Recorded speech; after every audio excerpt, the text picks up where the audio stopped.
digest. From lane to the new shining ground, echo chants where the legends are found. Heroes carved in the heart of time, we march on through grit and grime. Oh Tottenham, Tottenham till I die. Raise the banner, let it fly.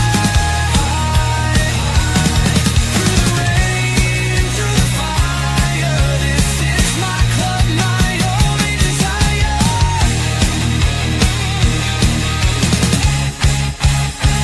Oh Tottenham, Tottenham till I die. Raise the banner, let it fly. Through the rain, through the fire, this is my club, my only desire. Echoes of King and Greaves in the air. Every goal, the sound declares. Heartbeats pound like a drummer's song, marching forward, fierce and strong. We're the ones who rise in the clash. Numbers running in a white shirt dash. History burns in the roaring crowd. Every game we scream it loud. I'm Tottenham, Tottenham till I die. Raise the banner, let it fly. Through the rain, through the fire, this is my club, my only desire.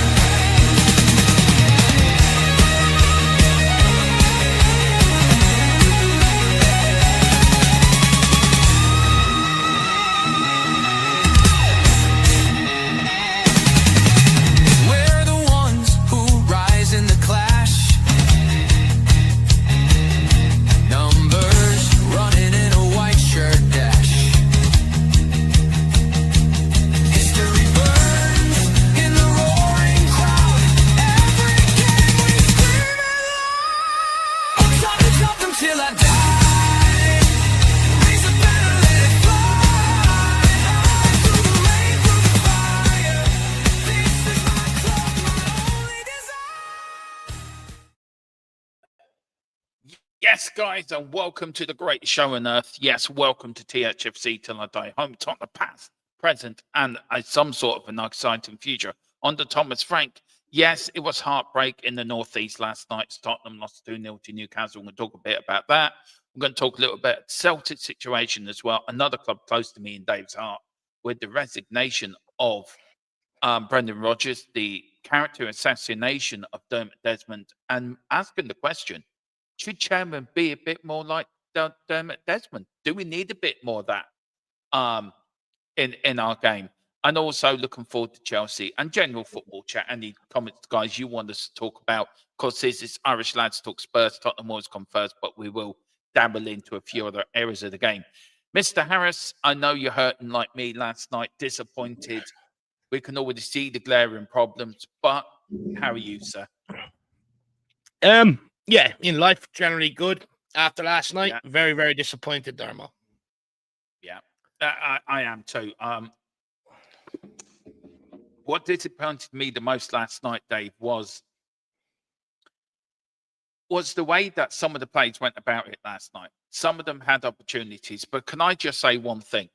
Please, for the love of God, can Richarlison and Brendan Johnson be given their P45s this morning, or told to pack their bags and go and play in the reserves? I never want to see the pair of them in the Spurs shirt again. I mean, any striker worth his salt last night, Dave, could have scored a hat-trick last night. Should have scored a hat-trick last night. Brendan Johnson, the first cross within the first 2 minutes, Dave, I just went, what the fuck? I mean, that wasn't even a cross. And then he's there when we conceded the goal, banging the ball like a fucking a little baby throwing the tantrum.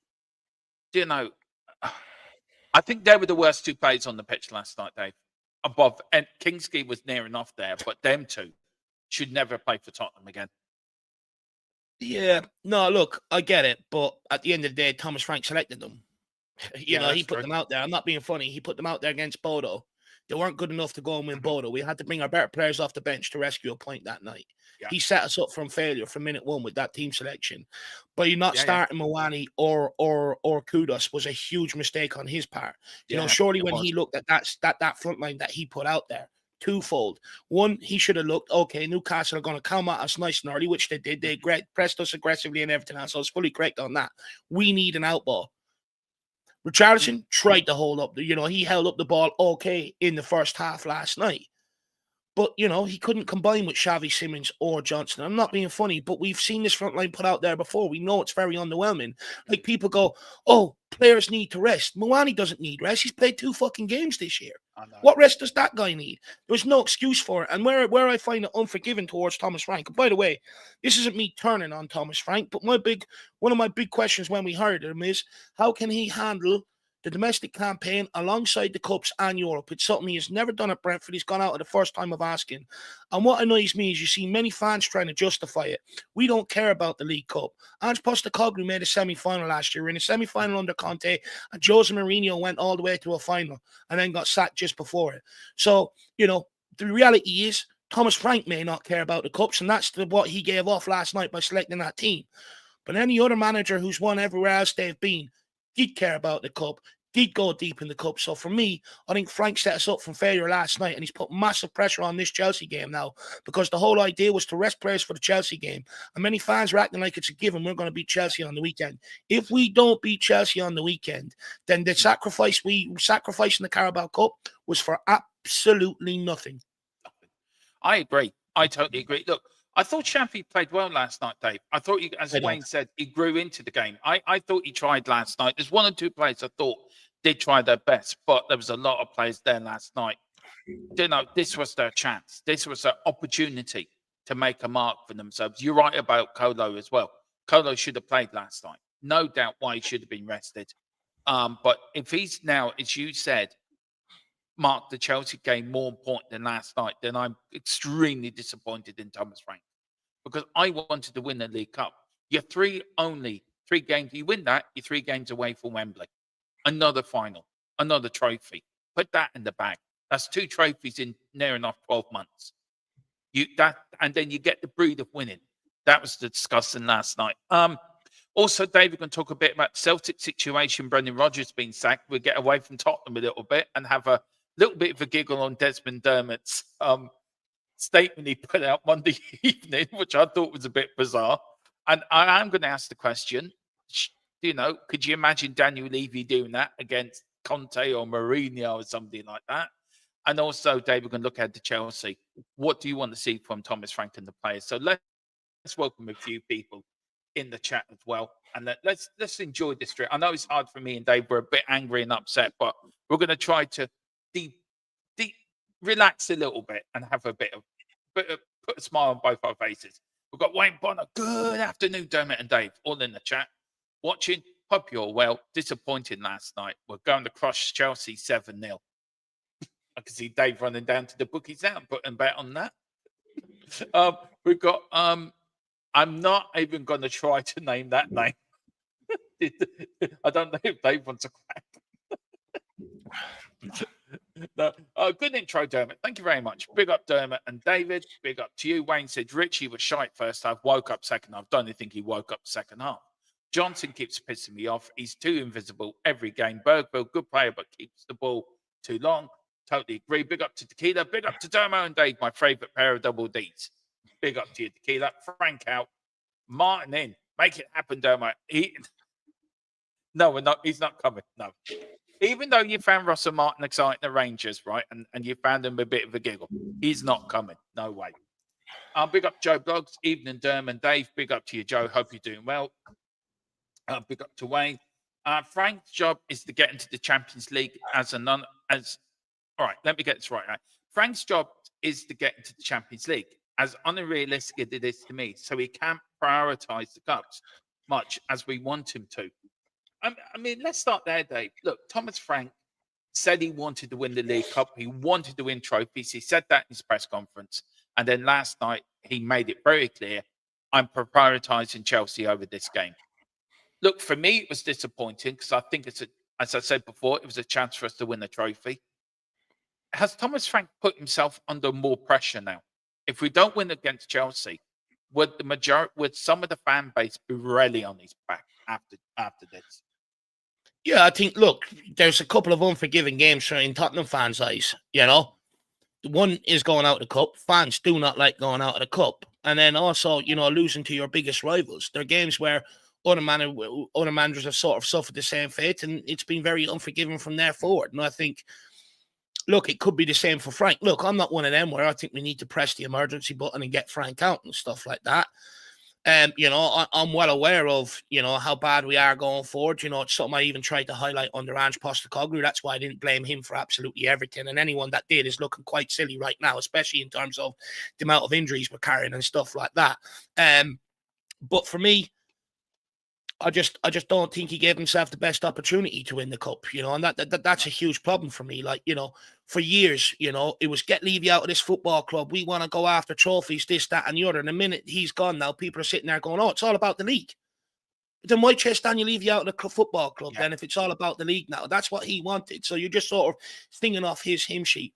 For me, I'm just not happy with it. I don't think he gave us, don't get me wrong, I think the tactical setup and the way he approached the game in terms of the tactics and stuff were spot on. But he never picked the personnel to go and win this. And he can sit there and say all he wants in the press conference.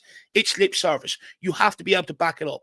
One thing people got frustrated at Ange with, all last season was, I always win in my second year. Every league game he lost, people brought that quote back out. And for me, it's the exact same with Thomas Frank. Lip service is one thing. I'd look and judge the people by their actions off the back of it. And the actions he done last night in terms of selecting that lineup, and people can sit there and try and justify it all they want.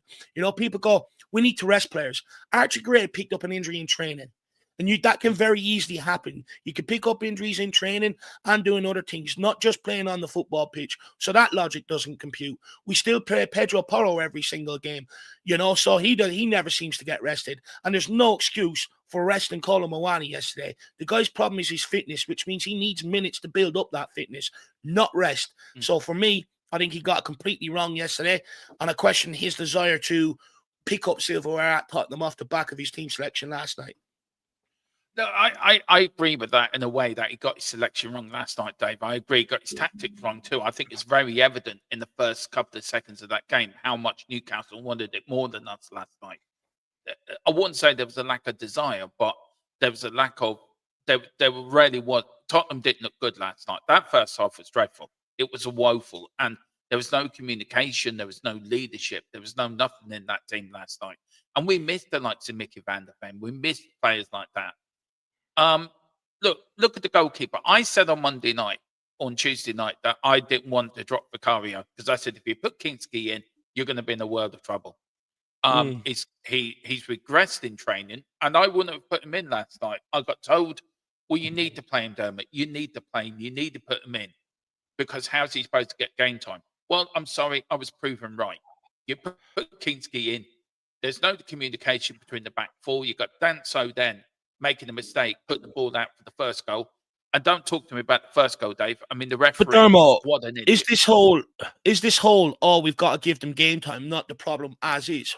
Like, I think I'm not being funny, but I grew up in an era where you earned your game time. You earned your minutes on the pitch. It was never just afforded to you. And it seems like somewhere along the line that's changed, where all of a sudden we're handing out minutes just for the sake of it.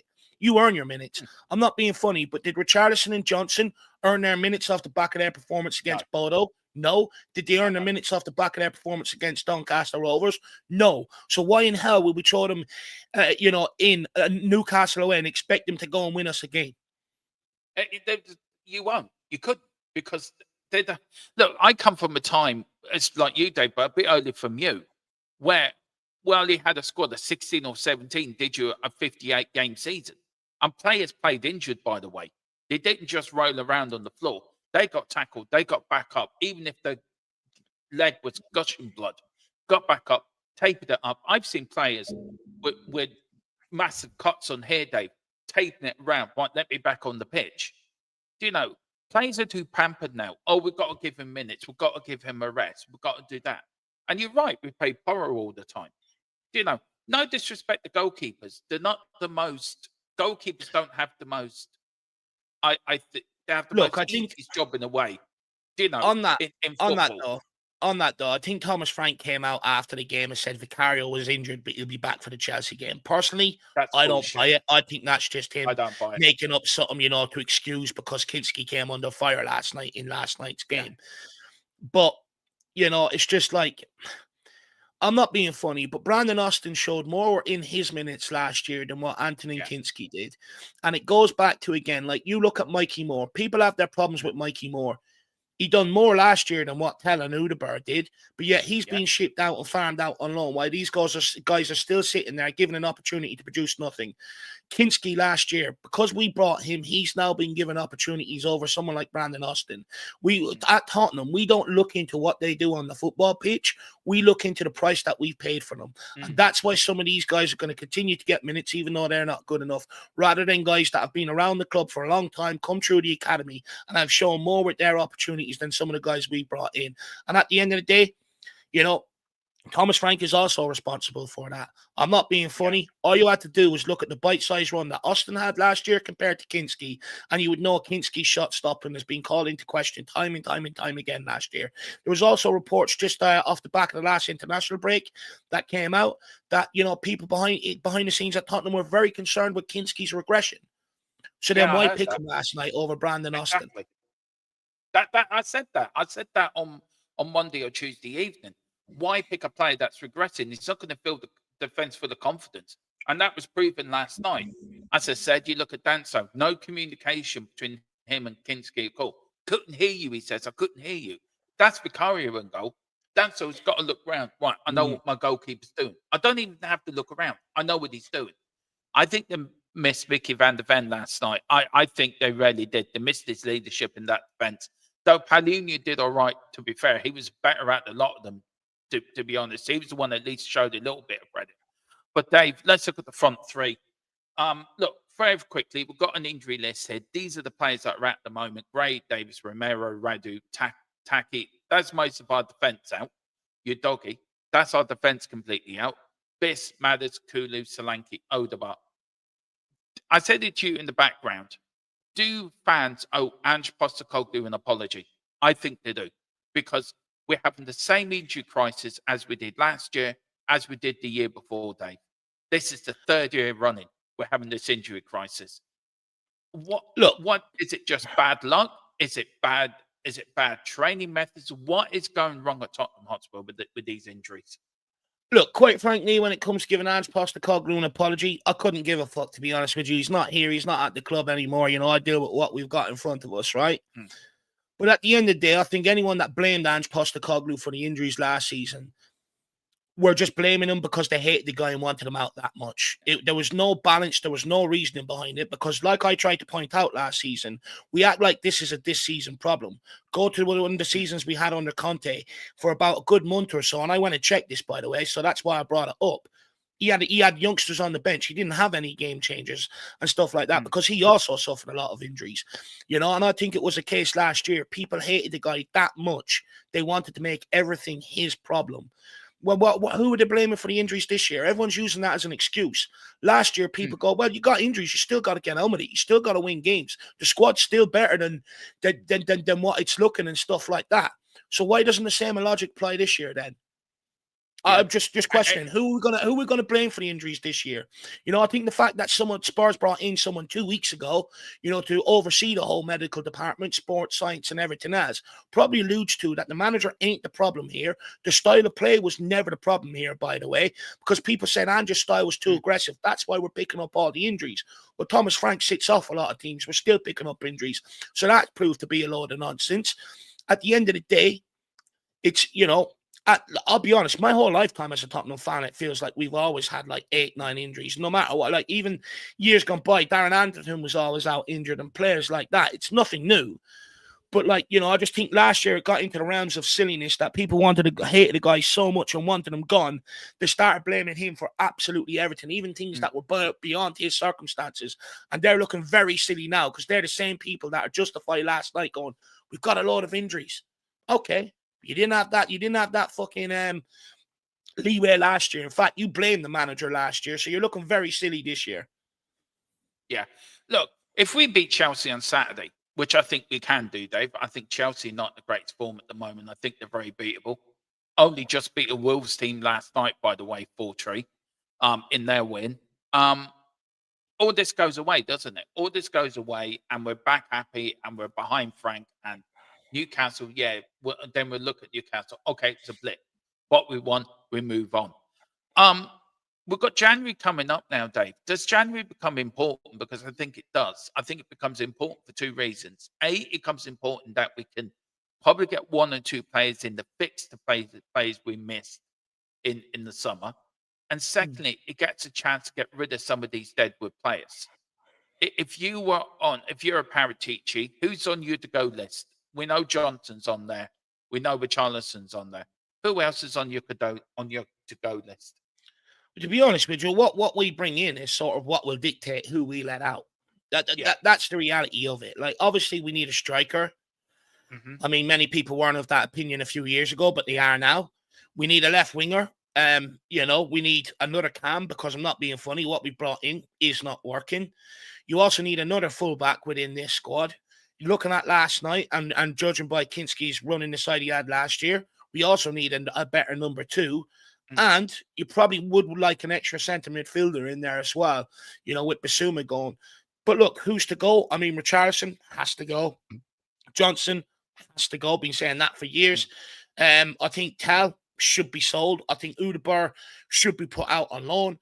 That's where I'm at with it, Dermo. I think Kinski is another one agree. that could probably go out on loan. Yeah, I think Richie needs to go. I think Johnson should go. Look, I'm back Johnson for 2 years, Dave. I come onto your show, right? And you criticise. No, all joking. I know it was all joking, but I stood there, Dave, and I argued with you. Johnson's got talent. Johnson's got talent. He will make it. He will get there. And what really annoys me about Brennan Johnson is he hasn't put the work in, Dave. He hasn't put the effort into to improve. He has got talent. But as a winger, you need talent. You need to beat your man and put a cross in. It's simple. It's a 4-year-old can do it, Dave. Jesus Christ, I mean, you and me can do it. I'm overweight. I'm nearly 50. Heart attack, back fucking a bit overweight. But at least I would run down that wing and try to put a cross in. You'd be the same. So I think Brennan Johnson has to go. I agree. I think Richarlison has to go. Odegaard, yeah, probably right out on loan.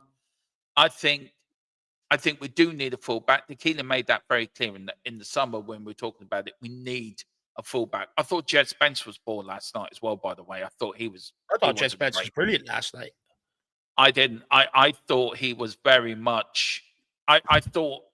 I didn't think he was good last night. Maybe second half, but first half he wasn't. Dave. I thought Jed Spence was one of the best players on the pitch last night. If you look at what he contributed going down forward, people need to understand, he was in charge of doing the fullback duties and the winger duties last night. He got no help over that side whatsoever. He ran that side on his own. And if you go back and look at the game, a lot of our best moves and our best chances were down that left-hand side. It was the most consistent side. Yeah. And I'm not being funny, but he's getting on the ball. He's skinning two players deep in his own half, up in the other end. Brennan Johnson can't even get on the ball and skin one player. He can't even outpace Dan Burn. He's one of the slowest players in the league.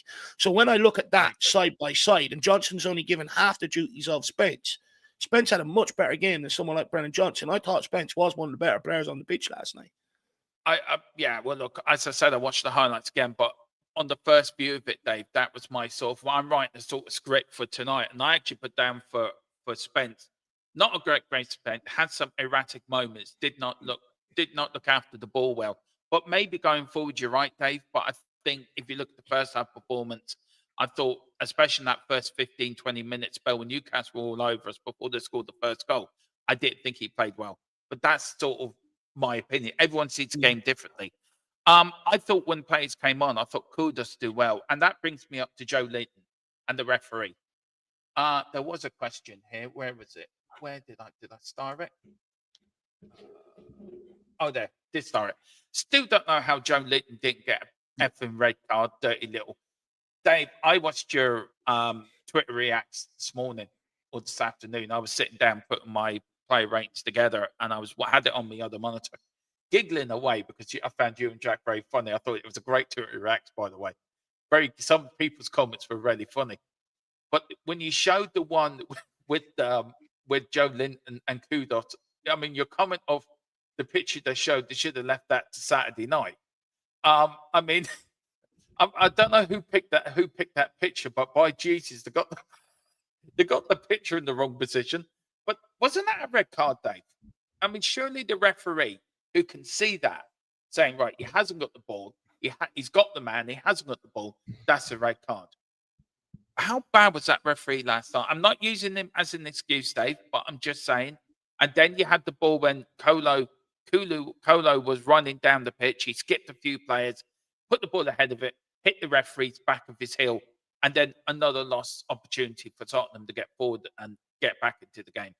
How bad was that ref last night? And should the FA or the Premier League or the EFL be looking at his performance last night and saying to him, that was not good enough? Look, the referee, I felt like he gave them all the 50-50 decisions, to be brutally honest. Yeah. Obviously, he stopped Colin Moani, late in the second half as well, sort of speaks to the 12th man literally there, right? But for me, I mean, that challenge on Kudus, right? Let's get this straight, by the way.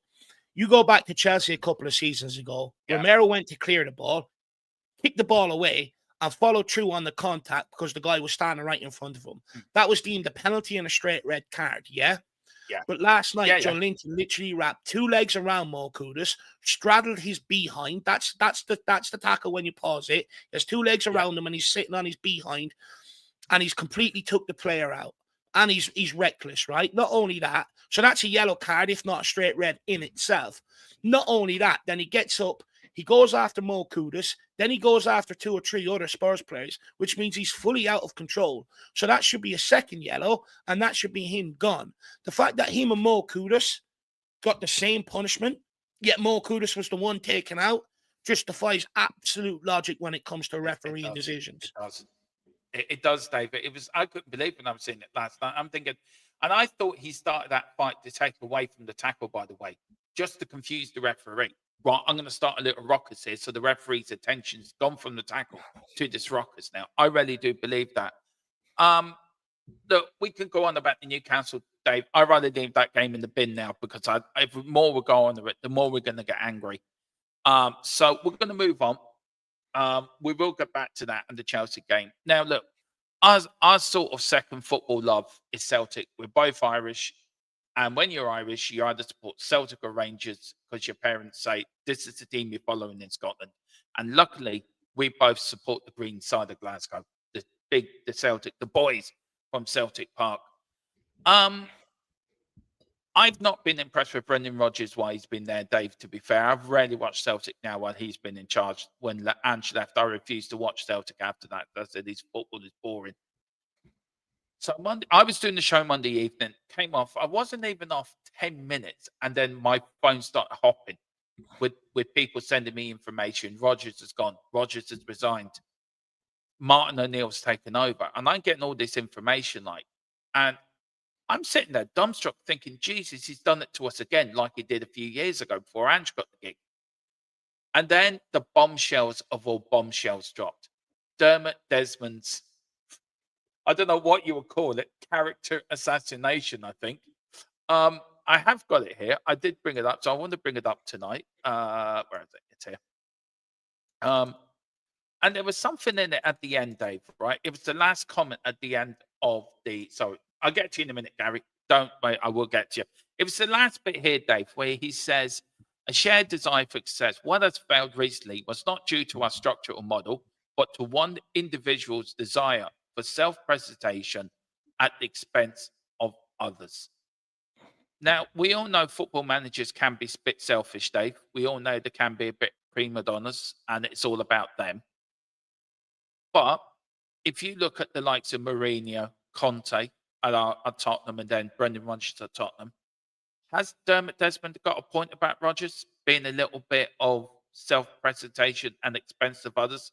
Considering that other clubs he goes to, he does seem to leave a bit of a toxic environment. And let's not forget, he was touted for the Tottenham job not so long ago too. So have we dodged the bullet for him not coming to our club?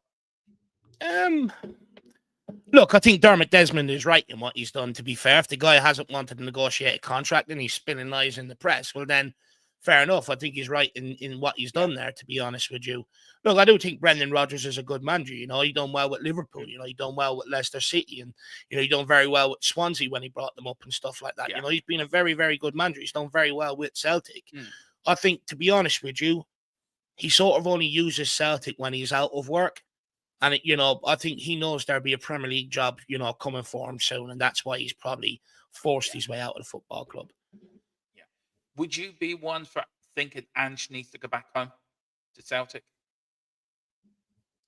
Would you be happy? Look, I think Ange needs to go back home. I think he needs to go back home to Celtic. I think he needs to go to somewhere where he's loved, where he's wanted, where he can play his brand of football, where it's going to suit the league, and he's not going to get them bastard like he has done in the English league, in the English press, and by by people either at Forest or wherever. I think he proved right at Tottenham. He won his trophy in his second season. Like it or lump it, he is the only third manager in our history to do that, Dave. So he does go down in folklore as one of our greatest managers by winning that European trophy. He was very successful at Celtic too. Do you think he needs to go back home? Or do you think there's another job in the Premier League that might take a punt on Ange Postecoglou? Look, I think it's natural that many Celtic fans will want Ange back. And look, they absolutely love the job that he done there. They love the football that he produced and stuff like that. And look, I mean, it's open for it. But if you're Postecoglou, do you want to go back there? I'm not so sure. I think Postecoglou has his eyes on bigger clubs now. Do you think so? Where do you think it might end up next, actually, Dave, to be fair? If we're talking about him, right, as a manager, right, and how he's done in the Premier League, where do you think it might end up? Where do you think might suit him?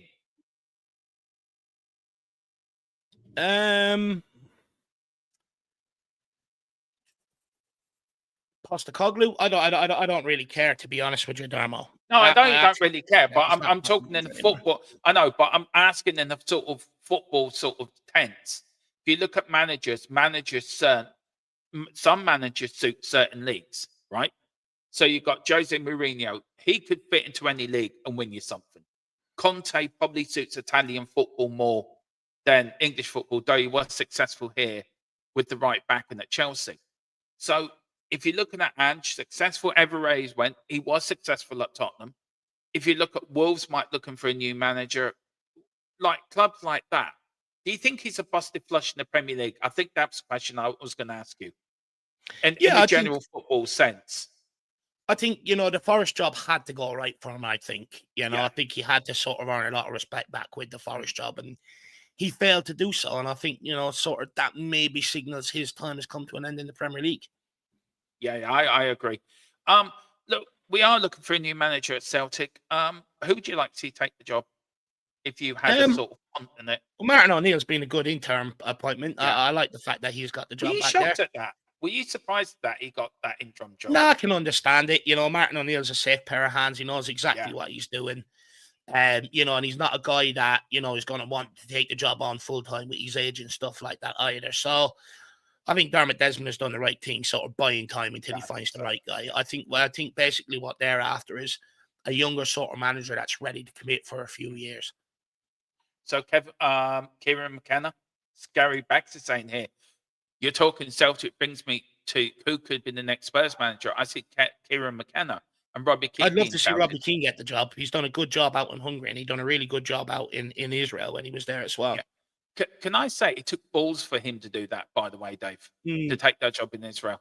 It took absolute balls. And that shows what sort of... Wasn't he the one that got Edgar Davids up the Tottenham dressing room wall, wasn't it? Or something like that. I remember you telling me the story about that. He clumped him one, didn't he? Or something in the dressing room, or because he wouldn't show respect or something like that. Was it along them lines? Say that again? Do you remember Robbie Keane when did he hit Edgar Davids? Do you remember when he had him up in the dressing room? The Dutch player, the one that wore the glasses. Oh, Edgar Davids. Oh, Yeah, when he Edgar punched him, Davids. they had an altercation on the training pitch and that. Yeah. What about it? Well, that's what I'm saying. He's got balls, hasn't he? He's got. Oh, yeah. Look, Robbie Keane has always had balls. He'll always say what he's feeling. He's never sugarcoated that, for sure. Yeah. So Robbie Keane, I think he'll able to go to Celtic and dominate. Their next position could be N17. Kieran McKenna, future Tottenham manager, Dave. What do you reckon? Kieran McKenna, look, he came through the academy, didn't he? So yeah, he did. He played for the Tottenham academy, so there's ties there. But I think he'd have to show a lot more in the game first before he's ever touted for the job. I think so. We've got also Gary said, I think Ange takes a walk for a park and wise, then retires. Celtic makes so much sense, then retire. I reckon so too. Craig Bellenby to Celtic. That's another good shout as well, actually, by the way. Jimmy Hotspur saying Brendan Rodgers to Wolves. That's a shout if the Wolves do sack their manager.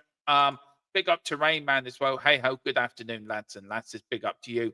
Jimmy Hotspur saying Rodgers is not a nice guy. He was told this by someone who knows him at Leicester really well. Big up to Gary. I'm straight up going to say it. Frank's appointment is purely to keep us in top 8. It's not a gamble shot for glory anywhere, so whatever. Win 2, lose 1. Win 2, draw 1, lose 1, repeat. Look at the shite we're doing at the moment. Dave, I said it to you last week about Thomas Frank. Is he a safe pair of hands? And also, with him being probably Daniel Levy's last appointment, or Vinay's probably first appointment, and Daniel Levy's last appointment as Tottenham manager, I've been told he's under an awful lot of pressure. Only 1 or 2 people are keeping him in the job at the moment. But if you look at the last 15 games or 16 games, Dave, only 3 defeats out of the last 16 in all competitions. Yeah. Yes, you could argue about the opposition we're playing, but there is some good results in there, Dave, as well. Away to Leeds, away to Man City. I do agree with you about the Monaco game. That was absolutely dreadful, and a lot of people are saying that was a good draw. Bad performance, but a good point. We are unbeaten in the Champions League as well, Dave. 15th place, only a point off or 2 points off top 8. So, where are you with Thomas Frank? Look, we both have his backing, but is it more a short lease backing where if this continues, then questions will have to be asked about his appointment?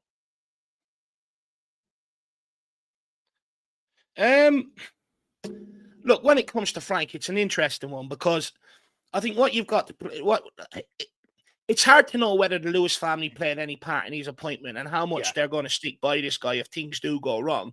That'll be very interesting to see because, at the end of the day, we're led to believe that Levy hired this guy. He's the one that brought in the coaching staff. And if he was the one that made that decision, then how much of a say did the Lewis family have in it? And if he's not their guy and they don't believe in him, then it's very hard for them to stick through a testing period. And look, of course, there's been some good things under Thomas Frank this year. And look, one thing I've widely praised him for, we are a bit lackluster going forward at the best of times. And I think he has circumvented a way around that, by bringing in the set pieces, something that Ange didn't do. And it has helped him along the way. There's no doubt about that. And credit to him, he's made us defensively more solid as well. But if you look at the way we've returned off the international break, once the games have got a lot tougher, lost to Aston Villa, draw away to Monaco. We beat Everton at the weekend, good result, but we lost again last night. So realistically, you look at the last 4 games, they're not great, Darmo. And the performances haven't been great either. No. And then off the back of that, we've got Chelsea, game, though, we've got Man United coming up, we've got Arsenal coming up, we've got Newcastle away again coming up, we've got Liverpool coming up. The games are getting tougher. They're not getting easier. No, so how long do you give him, Dave? How long do you give him, before you start asking questions? Because look, it's a difficult one, Darmo. Because results sort of justify time, right? You get the results, it justifies your time. We're heading into a period now where, look, under Postecoglou, we got smacked up every week. It was a dreadful watch. We've barely been able to compete. With this period coming up, I just want to go into these games and compete. If we can compete, I can accept that, areas that we've lacked in terms of not buying in the striker, not buying in the left winger and stuff, are going to come back to bite us. I can get with that. But for me, it's about being competitive. And I think it comes down to you as an individual. Who do you make the bigger problem? Do you make Thomas Frank the bigger problem, or do you make Tottenham neglecting certain areas in the transfer market the bigger problem? I think that's where people will, approach that point and decide for themselves, to be honest with you. For me, I think it's very hard to put everything on Thomas Frank in terms of like not bringing in that striker, not bringing in that left winger and stuff.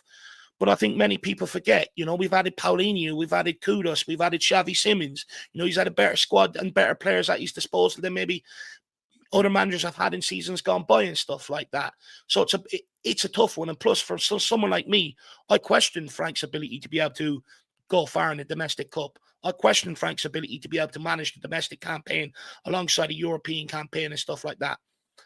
But I'm going to stay true to what I've always said. Yeah, I think what we don't do in the transfer window is a bigger problem. I've always maintained we don't hire bad managers at Tottenham. In fact, I think we've always hired good managers. The problem is what we don't do in the transfer market lets them down. Yeah, I mean, look, I think you're right in that. We don't hire bad managers, but again and again, the transfer market's let us down. Now, Paratici's back in the hot seat now again, Dave. Probably that's a good thing for Tottenham. I don't trust the Lewis family. I don't trust they're going to back Frank as like to say they are. And 100 million, everyone was tripping over themselves. Oh, 100 million's been pumped into the club. See, we're pumping now. They say they're going to be more. There's going to be more. Well, I don't trust them. Actions act louder than words for me. Until I see them pumping money into the club and buying 3 or 4 players over 60 million quid, then I might believe it. But I think Tequila's right. He says it here. He'd be very surprised. It's just his prediction, he said, but he'd be surprised if Frank won't be manager of Spurs in 24 months. If we get to January, Dave, we're out of Europe and we've only got the FA Cup and we say we're in the European places in the league, how louder would the shouts call from the fans from Thomas Frank if the football is still boring for them to make a change? And as a fan base, look, I've always said it, Dave, we don't have I think we're too, as of some of our fan bases, some of the fan base are too, they want everything. And I think sometimes we can be a little bit too knee-jerk. Oh, get this manager out, get this manager out. The grass is always greener on the other side. Where are you on it? I mean, we're a very sort of, this is October, this is coming into November. We've got North London Derby coming up. We've got Chelsea, we've got Manchester United, as you say, we've got big games coming up. If we get to the end of November and we haven't won any of them big games, Dave, and we get to the point where we're coming up to January, what do you do? Where do you go as an ownership? Where do you go as the Lewis family? What do they do? Because if it's not improving on the pitch, the fans are restless. They want to change. The calls for Frank out, which I think is ridiculous at the moment. It's a bit premature, yeah. It's a little bit premature. But if you're looking forward to December, January, Dave, do the Lewis family have a decision to make? Hang on a minute. Are we going to back this man? Is this the man we're going to give our money to? Do you think that's when questions might be asked? Do you know what I'm getting at? If we don't have a great November and December, and come January, we're out of Europe, we're not going to qualify. All right. Then we've got the FA Cup. That's our only trophy we can win. If we get knocked out of that, no trophies, but we're in and around the top 8 for the European places. And you're the Lewis family. You're Paratici. Do you put your money behind Frank, or do you think, right, we need to make a change? This is all hypothetical. I'm sort of the opinion, Dharma. You can bring in another manager in here. We're still going to suffer the same problems going forward. Yeah, I agree with that. Yeah, no. So for me, I think the only answer at this one is by putting more money on the problem. Like at the end of the day, I've always said we're always rotating managers. We're always blaming the manager for absolutely everything. And where's it got us? Same problems are still arising. So for me, I think we're at the point, and I've always tried to say this. You look at Guardiola, he's been at City for a long time. Yeah, they have money, but he's constantly in the dugout and they're constantly picking up trophies. Jurgen Klopp, when he was at Liverpool, was there a long time, picking up trophies, brought them to the promised land. You look at Arteta, he's getting them in and around the trophies, and if we want to get back there, you go back to how long we had Poch here. We allowed him to build it. You know, we added on it, you know, nearly every window, bar the last couple, to be fair. But, you know, up until that, we added on it nearly every single window. And it's something we need to do. We somehow we've been sucked into doing the Chelsea model of things, but without actually having the financial backing or giving the players to the manager to really make it work. At some point, we've got to be the smarter guys in the room. If we don't have that money that they can spend in one transfer window, then you've got to let a guy build it. But at the same time, you've got to be picking up results to be able to justify that time. And managers don't get times now, do they? Especially at Tottenham, Dave. A manager would last no less than 18 months in the job. Some managers last less than that. So, look, I'm talking it from a fan's perspective, like you and me, we don't go to every home game, right? We do our stuff on YouTube and we go to 1 or 2 games a year. You got the likes of Rayman, who's a season ticket holder, goes to every game. And maybe they have a better judge of it, Dave, than we do. Because we watch a lot of games on telly. And I said, we get to our 1 or 2 games a year. I'm going to Brentford in December and then Leeds in May. And I've always said it, when you watch Tottenham live, you get a totally different perspective of watching Tottenham than you do on the telly. Because you can see the movements off the pitch. You can see a lot more, Dave. Do you know what I mean? Tactically, you can see a lot more. Thomas Frank, for me, I said at the beginning of the season, I was one that said it, that he's going to come in, he's going to change it up. You look what he's done at Brentford. He was changing formations. He hasn't done that at Tottenham for whatever reason. I think the reason why he hasn't done it, because of the squad he's got, Dave. I think he hasn't got the players to do it, personally. And also he's got an injury list as long as his arm. We know there's a leadership change at Tottenham as well. We know Levy's gone out. Do you think if this Levy was still in charge, you would get all the Levy out people, wouldn't you? You would get people saying this is all Levy's fault. Are Tottenham fans finding it hard at the minute who to blame, who to turn to, who to turn their frustrations to? Because Levy isn't there, so you can't blame him. You got some people blaming the manager, but not really a lot of people looking to the Lewis family and saying to them, come on, you've been here also for 24 years or 25 years. It's time to put up and shut up.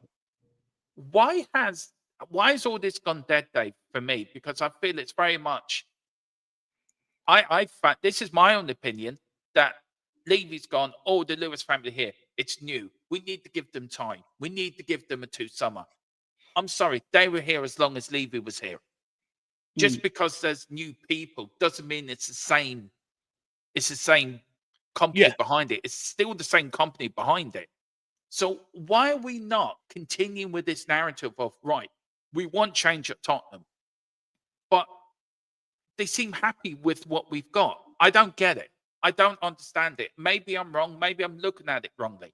Maybe I'm one in a few that think, hang on a minute, I'm not having my walls put over the wool boom my eyes by this lot, because they've done it for 24 years. So why is this narrative it's okay to give them time now, Dave, just because Levy's gone? And who Tottenham fans going to blame? Because they were blaming Levy, but now they're blaming Thomas Frank. But how about blaming the people that run the football club, that own the football club, about putting money in the transfer market and buy players? Yeah, I don't get it. No, look, I fully understand where you're coming from on that one, right? And I think many people are just so happy that Levy's gone, you know, that they were just enjoying the moment. But I do think, you know, the Lewis family are under scrutiny personally. I think, look, my personal opinion, when it comes to January, it is a notoriously difficult market to operate in, and you don't fix all your problems in that market. You know, so for me, if we don't have a great January, it's not that I'm going to give them a free pass, because I do think they need to act in January now based off what we're seeing. But for me, it's all about the summer transfer window. You know, when you've got 3-4 months to operate, you can go and fix a lot of your problems. How gung-ho are we going to go after them problems? Also, I would say, though, in fairness to them, though, Darmo, you know, based off the signings that we got in here deadline day, based off, you know, the stuff that the communication they're putting out there through Vinay, based off them putting that 100 million into the club and stuff like that, it does look like, you know, that they do want to take this forward. And I think many fans are sort of going, okay, that's refreshing to hear compared to what we've heard in years gone by. No, that's fair. So let's see how well they do. But I think if we have a poor summer, I think many people will go, okay, well, you're also a massive part of the problem. Out you go. Because I do agree with you.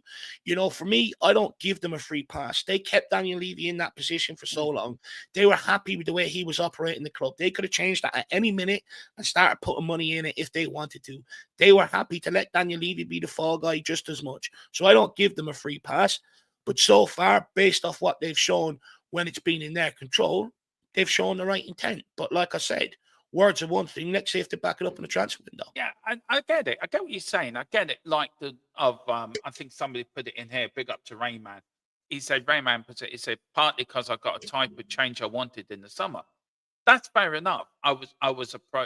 We approached the transfer market differently. I still want us to get players earlier, but Paulinia, Savvy, and Colo, all the right profile. I get that.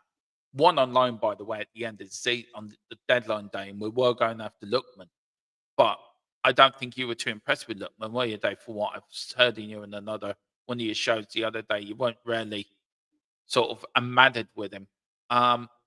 If it comes up available in January, would you be looking at him, Dave? A bit like him, a little bit. If they got Lookman and Vadovic in January, would that sort of appease you? It might appease me to the summer, Dave. To be fair, would there be two players you'd like to see come in? I know you can get Vadovic for 20 million. He's out of contract, so 20 million is nothing these days. Get Lookman on loan with a 6 months with a obligation to buy. Look, I'm not sold on Lookman. Personally, you know, I'm not sold on him, but there is a large clamour within the fan base. And look, if he comes in and he proves me wrong, I'll be the first one to hold my hands up and go, do you know what? I was wrong on that one. You know, this guy has been the right signing and stuff like that. Vlahovic is one that I've always sort of been interested to explore. Yeah, I don't think things have worked well at him, you know, for Juventus. But, you know, sometimes players can go to clubs and it doesn't work out when they move on. They need to get that fresh environment. All of a sudden they kick on. And I think Vlahovic is one of them players, in my opinion. So I wouldn't mind, you know, bringing him in here and having a look at him. I think there's a deal to be done for sure.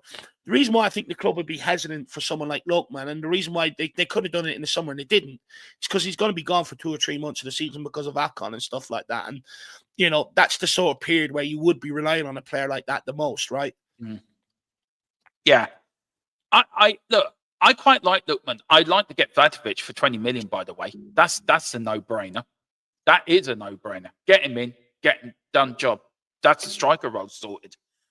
I think Paratici has a lot to do this January, and I think they're planning it now. Now, somebody put in the chat, and I forgot all about it until they put it in chat and remembered. Thomas Frank did go out the transfer market in the summer. Yeah. Do you feel that's Thomas Frank is now with Levy gone sort of thing? Maybe managers at Tottenham have a bit more freedom to say how they really feel. Because maybe when Levy was there, maybe managers didn't have the freedom to speak how they truly feel, apart from Conte, which got the sack. But do you think Thomas Frank has a bit more freedom now to say, call out, no, the transfer window wasn't good. We should have done better. But we're talking about it, we're looking at it, and we're going to improve it. Do you think that's a good thing? Because I think that's healthy. I think that's a healthy environment to have. Explain that a bit more, Dermo. Well, look, in his press, right, when Levy was in charge, managers were very much, you can say this, but you can't say that. You can't criticize anyone. You can't. Conte criticized the way the club was run. He had that almighty outburst, and he got sacked for it. Levy's sacked now, and Thomas Frank came out the other day in his press conference, said the transfer window could have been better. It wasn't good enough. We need better players. And he didn't sort of went on from that. But I felt there was a bit of freedom that he could express how he really feels. Where under Levy, he couldn't express how he really feels. Do you think that's a good thing, Dave, to have that sort of freedom to managers now express, well, this is how I feel. We're looking at it and we're going to address it for January. Do you think that's a good thing? Having honest conversations, probably a bit in the open, so Tottenham fans know, okay, the manager wasn't happy. Yeah, well, I think it'll buy him. I think it'll buy him more time because, look, previously, you know, And I'm okay with the transfer window. Conte, I'm okay with the transfer window. But when Yeah. results don't start working right, they've sort of pointed back to the transfer windows and stuff like that. But look, at the end of the day, realistically, every Spurs fans knew the transfer windows weren't good enough. Yeah. But I suppose when you say you're okay with it and then you pivot back to it when things go wrong, you lose a lot of buy-in and belief from fans and stuff like that. And at the end of the day, I always sort of believe honesty is the best policy. And I think Frank, to be fair to him, has been honest about it. I think many Spurs fans would agree that we were left short in the transfer window and stuff like that. So, but it's also how you deliver your message as well. Yeah, Thomas Frank agree. delivers it in a sort of calm manner and explains more around it and stuff. Whereas other managers has used it, when they've sort of gone on rants and stuff like that. So I also think it's how you deliver it as well, though, Dermo. I think it was healthy. I think it's healthy to have these discussions, Dave. I do. I think it's healthy. And you look at the fans forum as well. There need to be more of them, by the way. Because I watched that fan forum and I was really impressed with the way Tottenham came out. And I know Rhino didn't like it for some reason. And he even said he wants to leave me back at the club, which totally baffles me. But hey, that's big old Rhino. We all love him dearly. Look, look, Dave, to end off this podcast, because I know we're both busy today and we've got a lot to do with Chelsea coming up on Saturday. What's your hope, Dave, for Paratici in the summer? What's your in the window, especially January and summer?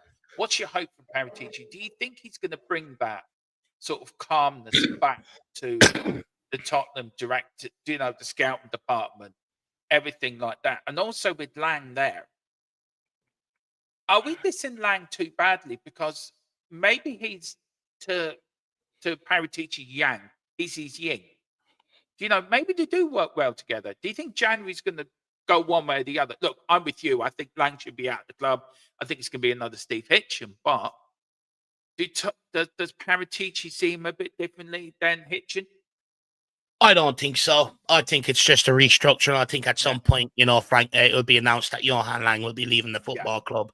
Johan Lang was in a similar situation when once he came into Aston Villa, released a few months down the line. We had the same when Paratici came in. Steve Hitchen was put in a similar role, gone a little while later. Same with Greta Steinson and people like that. At the end of the day, Johan Lang came in, tried to put his own authority on the club, failed to do so. That's why we brought back someone like Paratici. So for me, I think at some point, Johan Lang will probably leave this football club, to be honest with you, Darmo, especially if he has his own ambitions of being a director of football and stuff like that. I think he will end up leaving. So for me, I don't really buy into that. I've seen this structure many times before with the latter leaving sort of halfway through the season. I think so, but well, look, we're going to leave it there. There's a lot going on at our beautiful football club. Just a little bit on Ireland, Dave. The Irish girls did well the other night, qualified for Group A. At least the girls in green could do better than the boys in green, which says a lot, by the way. Look, international managers, right? It's a quite of a good job to get. If you had a pick of any manager that's free right now to come and manage the Irish team, who would you pick?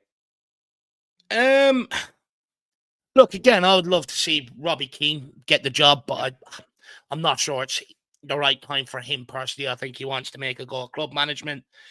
I'd love to see Roy Keane go back in there. I'd love to see a Damien Duff go in there. I'd love to see a John O'Shea maybe get the job. Someone that's been there, done it, won on the biggest stage for Ireland and stuff, given the opportunity. I think the problem we've had in the last few years is we brought in the guy from the League of Ireland, never good enough. You got a lot of players that just didn't buy into what he was trying to do, and he was technically outdone by every manager that he came up against. And the same with this guy who was a glorified dentist, found himself as a part of the Iceland team, got a job in Jamaica off the back of it, and we go and hire him. And to be honest, again, you don't really see what he's trying to do with the team or anything like that. I think he's sort of, again, just taking the job for the money, and he'll put the rest into his dentist surgery, so that he ensures his retirement, when he reaches that age. But for me, I want a player that's been in and around the setup and that has delivered on the biggest stages, Dermo. Yeah. And I think they are out there. Like, you've got a lot of these ex-players that want to help Irish football right now, but for some reason, the FAI are keeping them out of it. Yeah. Look, Irish soccer's in a great place, Dave. it really is in a great place at the moment. Domestic And long league may is it in a be. good place. Well, Yeah, attendance-wise, it's in a good place. Like, the infrastructure is still piss poor. yeah, I agree. But um, sorry, so I'm just trying to sort out something in the chat as well. Look, for me, yeah, it does. But I think if you look at the domestic league, I think qualifying teams for proper European stages, the league stages, has been good, Dave. Again, the league season was a good season, actually. I didn't watch all of it, but what I did see, there were some good football games, soccer games that we played. Um, just to explain to people, we run our league in a slightly different way over here, don't we? We start in the summer. Well, we start sort of like early spring, don't we? And we finish in the winter. Do you think, why did they do that? Was it to take away from the Premier League sort of thing, so it never clashed with No, the Premier League? it was never that in the first place. It was the same with a lot of the Sunday leagues as well that Yeah, switched over from the winter. Is because a lot of the pitches and stadiums, they don't have the underground heating, they don't have no, the that's true. drainage systems and stuff like that. So what was happening with the winter is a lot of the games were being postponed, called off because all the pitches were unplayable. So that's why Mm, everything over here is moving to a summer league so that you can get the consistency in fixtures rather yeah, than having games called off here, there, and everywhere, and then end yeah, up being cosmic chaos where you have to get so many games done by a certain period. yeah. But yeah, that's true. But Dave, look, thanks a lot, man. I really enjoyed this episode number 5 of Irish Lads Talk Spurs. I am going to put this all into a playlist. So if you want to watch it in all its entirety, all 5 episodes, they will be going up on Spotify in the next couple of weeks. So if you're when Dave's at the gym, or maybe Jack's out for his run, or maybe I'm walking around Tesco's, I'm a bit bored. I know what, I'm going to stick a little bit of Dave, Dermo, and Dave on. Hear what they have to say. Yes. Now look, I know there was some disruption in the chat. Please be respectful for one another.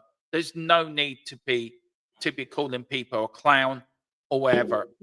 Just because Tequila has a different view to everyone else doesn't make him less of a Spurs fan than anyone else. He suffered a lot of abuse last year from some of the Leave the In people, targeted him, abusing about his ill health as well, and it wasn't on. I got some abuse. Even Dave got abused by certain people. We're all Spurs fans at the end of the day. We all should be there for one another. We all should be there in the hard times to enjoy the good times.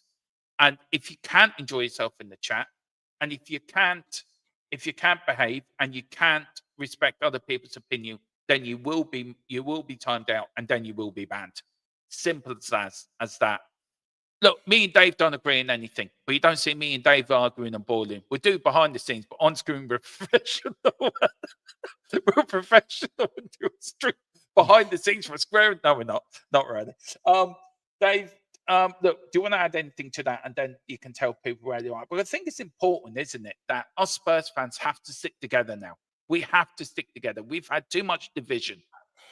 And it's important we stick together, isn't it? It has to be that rallying call No, all look, together. I understand it, but the reality is Mhm. someone like what Pochettino achieved, where you go and win games Yeah. consistently, that's what brings people together. When you're up and down the way we are, people have different of opinions, people have different Yeah. ways of getting back to where we were under Poch, etc., etc. So it's naturally just going to cause that divide. I think the big problem in the world is no one wants to listen to each other's opinions. The Yeah. minute you say opinion someone doesn't agree with, they're on you, they're attacking you and stuff like that. And I think that's the big problem in the world, to be honest. I think so.